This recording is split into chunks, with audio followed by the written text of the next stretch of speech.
Ay, umaga Sir Ted at si Ma'am DG Chacha nandiyan din yata. Okay. Na Go po. chat, Good please. morning po, Sir Sunny. Sir, para lang din po sa kapakanan ng mga nakikinig at nanonood sa atin na hindi pa nakita, ito pong pahayag na inilabas po ng Ibon Foundation. Ito po yung mga napansin ninyo no, sa kasalukuyang krisis sa langis dito po sa ating bansa. Ano po exactly itong mga nakita ninyo? Paliwanag lang po natin sa kanila. Sorry, medyo choppy sana nakuha ko. Yung nakita namin itsura ng krisis, actually, ang batayan natin dapat yung halos 18 million na pamilyang Pilipino na Mhm. sa katapusan ng 2025 na ulat ng SWS na mahirap, 14.3 million o kaya borderline, 3.4 million. So para sa amin, medyo nakakapagtaka na ayaw mag-declare ng national emergency kasi kung sa mga dinideclare na mga state of emergency sa mga ilang probinsya, ilang rehiyon na ilang daan libo, ilang milyon lamang yung vulnerable. Ngayon malinaw may halos 18 million na pamilyang Pilipino na vulnerable. Una, bigos pa lamang yung mahigit 2 milyon na transport workers. So para sa amin, ang napipintong problema ay siguradong sigurado dodobling inflation sa loob ng 2-3 buwan. Siguradong sigurado, tulad din nangyari nung nilusob ng Russia yung Ukraine, mandadagdagan ng more or less 2 milyon na mahirap in the next 2 to 3 months at maaring madagdagan ng 3 milyon sa loob ng isang taon. So sa amin, may numero na tayo, may pagsusuri. I think dapat yung gobyerno na matindi yung problema.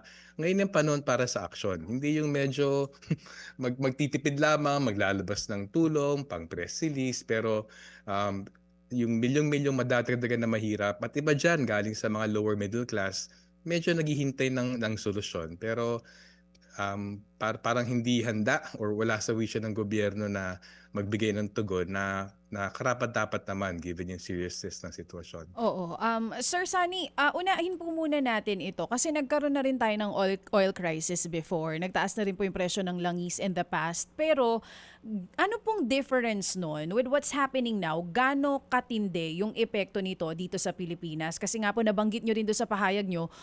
Ay, doon mga Sir Ted, mas malinaw na po. Thank you. Okay, thank you. Sige. So, Sunny, what do you suggest now? Klaro naman kasi ngayon ang ating sitwasyon. Ano ang dapat gawin ng gobyerno para tayo hindi mauwi sa mas matinding sitwasyon, halimbawa ng maging recession, no? O kaya naman po ay, well, mabawas-bawasan yung inaasahan na stagflation kung tawagin. Well, hindi may iwasan talaga. Kailangan ng short-term na damage control kasi unfortunately, yung mga medium long-term solutions na pag-regulate ng industriya ng langis at iba pa, matagal yan bago mag-e-epekto. Ang tanging, kasi wala na ibang pwede gawin ng gobyerno, kundi maglabas ng pondo pang-suporta sa mga, hindi na sa mga apektado mga consumer, hindi sa apektado mga producer, lalo na nag-produce ng pagkain, mga mag-asaka, mga isda. Kasi ang bottom line, magkakaroon ng inflationary epekto dahil nagmahal ang presyo ng produksyon, nagmahal ang presyo ng bilihin.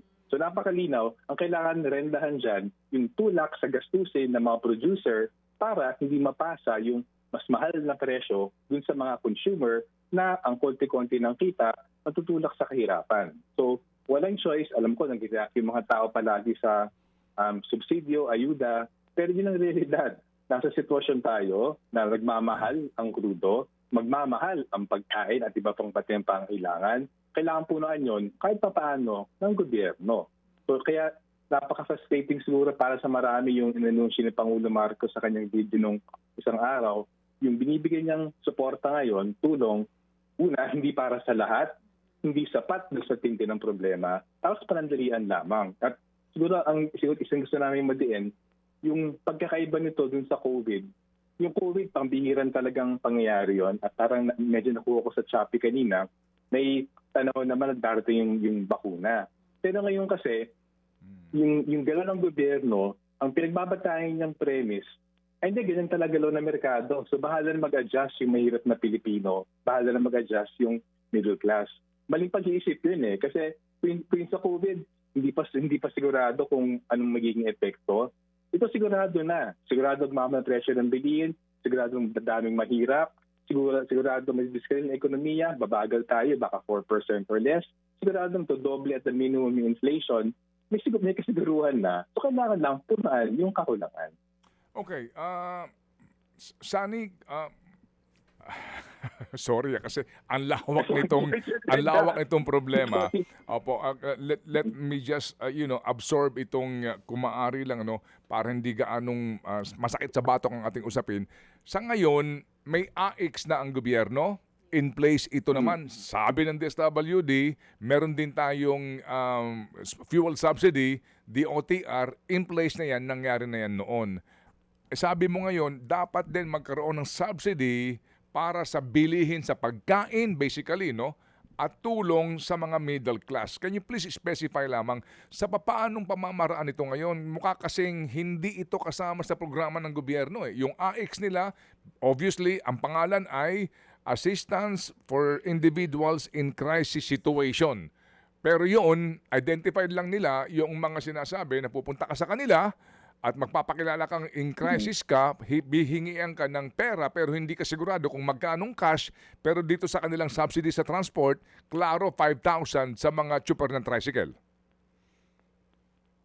Sige. Una-una, isang halimbawa yan ng limitado at medyo makitil pag-isip ng gobyerno. Kung pinagmamalaki na halimbawa yung AX na I think dahil nga doon sa pag-cancel ng flood control projects, nadagdagan ng kaunti mula sa nakarang taon, pero maliit pa rin siya. 64 billion lamang siya kumpara sa nakarang taon na 45 billion. So kung ang argumento ng gobyerno, may madudukutan naman ang bulsa para sa ayuda, kulang na kulang yung AX. So una-una, kailangan natin intindihin, yung tindi ng problema ngayon, hindi sasapat yung dati na nakaprogramang ayuda. Kailangan talaga dagdagan yung subsidio ayuda as a point of principle kasi matindi talaga yung epekto na ito. Ngayon, concretely, may tatlong waves of support na kailangan bigay dyan. Ang una, syempre, yung mga transport groups. Na ngayon lamang, basta, walang duda na, i-compute mo lamang yung mawawala sa kita ng bawat jeepney driver na dun sa 44 pesos na napaglaki ng presyo ng crudo, guaranteed, bawas ng 1,200 to 1,300 pesos sa kanilang kita, etc. So, paunang bigwas ng pagtaas ng presyo ng crudo, unang tatamad yung mga transport groups, kailangan sila salbahin kaagad. Kasi 2.2 million ang workers sa transport. 1.7 million tricycle drivers, 200,000 na jeepney drivers, mga 200,000 na mga motorcycle taxi, delivery riders, etc. Tingnan siya ng isang araw na 5,000, ang konti-konti na yan, baka 2-3 araw, simot na yan. Tapos yung bilang ng tutulungan nila, 136,000 yata or 113,000 tricycle drivers. Nung nakaraang linggo, maximum yata 360,000. Hindi pa maaabot yung more or less 75% pa ng mga nangangailangan. So unang kailangan salbahin yung mga tricycle drivers kasi sigurado silang magtulak sa kahirapan yung milyong-milyong mga pamilya na yan. So unang suporta yan. Pero yung mga follow-through effects kasi, yung mga magsasaka, lalo ng mga mangisda na nakadepende dun sa presyo ng diesel, sa cost ng produksyon nila, kung hindi agarang bigyan ng suporta yan, yung marami dyan, kung lang silang pondo, hindi sila magpo-produce. So ang minimum dyan, kailangan na masusing pag-aaral na siguraduhin na yung bagsak ng kita ng mga magsasaka, mangisda na nakadepende dun sa crudo, hindi sila hihinto sa pagsaka o sa pangisda. Kasi kung lugi sila, mabawas yung produksyon. Kung mabawas ang produksyon, lalong tataas yung presyo ng pagkain sa pamilihan. So yung second wave dapat na suporta doon, kailangan talaga maramihan suporta. Ang hingi ng mga farmers groups, 12,000 for mga fisher folk, 10,000 minimum para sa mga magsasaka, para saluhin lamang yung supply ng pagkain. Yung ikatlo, hindi maiwasan. Kung yung transport groups at yung mga sa agrikultura may konting suporta, initial buffer lamang yan kasi hindi na naman yung dalawang sektor na yan tataas ang presyo ng bilihin. So hindi maiwasan, kailangan ng subsidyo, biglag ng suporta sa bulsa yung more or less 18 million na pamilyang Pilipino na alanganin ngayon at vulnerable sa pagtaas ng presyo ng bilihin. Tapos sa amin, kaya iba to dun sa COVID. Nung COVID, nag-lockdown. Masyado mabagsik, hindi alam ng mga tao yung epekto dun sa ekonomiya. Ngayon, napakaliit na epekto sa ekonomiya. Pagmamahal ng produksyon, ano kailangan punuan? Yung pagmahal ng produksyon. So hindi naman kailangan lahat. Nahirapan yung gobyerno kung lahat naman na pagtaas ng presyo ng produksyon, sasaluhin niya. Pero ang simpleng tanong sa kanya, anong bahagi ng pagtaas ng presyo ng produksyon na mapapasa doon sa mga consumer ang susuportahan nyo. Kaya hindi maiwasan ang huling suporta dapat, ayuda para sa mahirap. Actually, even yung lower middle class, kung hindi nila matarget yan, malaking tulong kung bawasan kahit parang dalian lamang, sana permanently, yung excise tax at VAT, at least sa produktong petrolyo, at kumaisip din sa ibang mga basic goods and services. At may kaparaan na naman, may mga batas for price control, may mga batas naman para sa pagbibigay ng supplementary budget, para supplementary budget, para dumihan yung pondo. Nandun yun eh. Pero kung attitude ng gobyerno, sa news item nga, sabi ni Miguel Castro, hindi, wala naman emergency, calamity. Actually, meron eh. Pero kung magbubulag-bulagan yung gobyerno dyan, talaga yung napakaraming hakbangin na kailangan niyang gawin, hindi niya gagawin. Gagalo lang para may press release at may masabi. Okay. Sige, so kung akin lang hihimayin yung sinasabi mo, Sir Sunny, kumbaga dapat mabilis ang aksyon ng gobyerno, na mabilis, and yung accordingly yung appropriation sa kakailanganin para palawakin yung pagbibigay nga ng ayuda.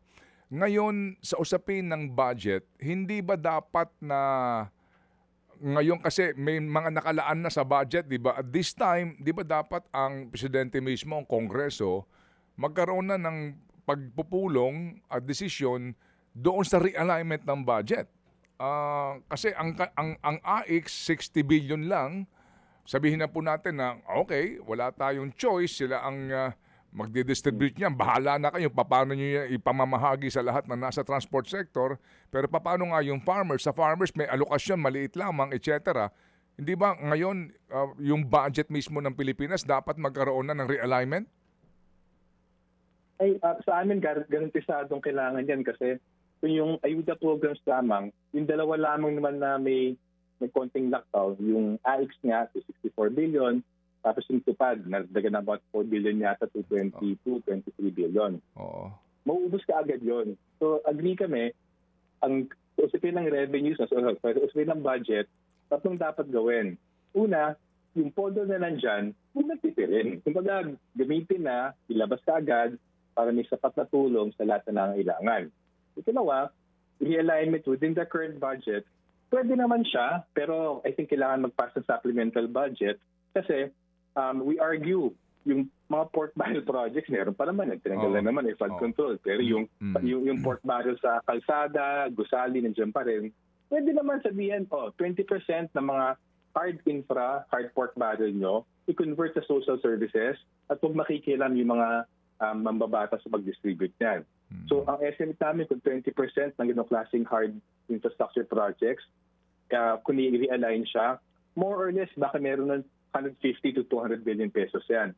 Pero kung kulang pa talaga, kailangan ng bagong revenue measures. At ito yung dati pang pinapropose, even ng COVID, kaya nga maganda na banggit nyo, pwede na magpataw ng dagdag na buwis sa 3,000 bilyonaryo. So 0.003% lamang siya ng populasyon ang umami na bilyonaryo sa Kongreso, both Senate and House, pitulo naman umami na bilyonaryo sila, magpataw ng 1, 2, or 3% na buwis sa yaman nila over 1, 2, or 3 billion pesos, pwede makalikom ng 500 to 600 billion. Sa amin, yung mga solusyon na yan nandyan, pero kailangan may urgency eh. At kung hindi ng gobyerno, wala ng urgency, wala ng kalamidad, hindi sila gagalaw ng tama. At kumbaga yung mga bagay na mga makabagong hakbangin, mas mapapanikang hakbangin, hindi nila gagawin. And I think yun ang fundamental problem ngayon, kung hindi tanggapin ng gobyerno na matindi yung problema, hindi talaga siya gagalaw na ng tama across all the measures na kailangan. Sunny, Palace warns versus fear-mongering, no? May babala ang palasyo, huwag kayong magpakalat ng mga nakakatakot na mga analysis o mga balita. Ano ang inyong reaksyon dito sa gitna ng pag-uusap natin sa sitwasyon ngayon at ang inyong mga pangamba? Ano ba ang worst scenario kung hindi gawin ng gobyerno yung nararapat sa mga panahong ito? Go ahead. So sa akin po, hindi fear-mongering na aminin na may problema. Kasi again, pagbatayan na natin yung recent experience sa Russia-Ukraine, dumobling inflation sa loob ng 3 buwan, nadagdagan ng 2 milyon at pagkatapos ng 3 buwan yung may hirap. After 1 year, kahit na bumalik na dun sa previous pre-Russia invasion to $80 per barrel, nadagdagan pa ng 3 milyon yung mahirap na pamilyang Pilipino. So yung kinakaharap natin ngayon, sa pagtaas ng presyo ng krudo, sa taas ng presyo ng bilihin, dahil puno na kulang ang kita ng milyon-milyong pamilya, natutulak sa kahirapan, including ang middle class. Hindi yung fear-mongering, may konkreto tayong experience dyan. Ang pinaka-takot naman, at totoong fear namin, kung hindi tanggapin ng gobyerno, matindi yung problema, kung titingin nila ito as a public relations management, perception management na issue, at tingin nila sasapat na mag-anunsyo ng katitim na tulong para sa kakaunting nangangailangan at panandalian lamang, yung gobyerno ay directly complicit dun sa pagdami na mahirap na pamilyang Pilipino. So sa amin, hindi to about fear-mongering, it's about accepting may problema, tapos gawin yung karampatang solusyon para doon sa laki ng problema na yon. Okay, so salamat na marami Sir Sunny at kami ay muli maghihintay sa inyong mga analysis at mga rekomendasyon para nga sa problemang hinaharap ngayon ng bayan. Salamat Sir Sunny. Sige, salamat Sir Ted. Ingat po. Nilamaga. Ang Executive Director po ng grupong Ibon Foundation. Mga kapatid, para sa iba pang mga balita at impormasyon, sundan niyo po kami sa X, Instagram, Facebook at syempre sa TikTok, True Network PH. Mag-subscribe din po kayo ha sa aming YouTube channel, True Network. May website din po tayo, truenetwork.ph, at pwede niyo rin po kaming mapanood sa Channel 19 ng aming True FM TV. Lagi pa rin makinig sa radyo dito po sa 105.9 True FM dahil dito, laging true sa'yo, kapatid. Tayo sa totoo, tunay at tapat.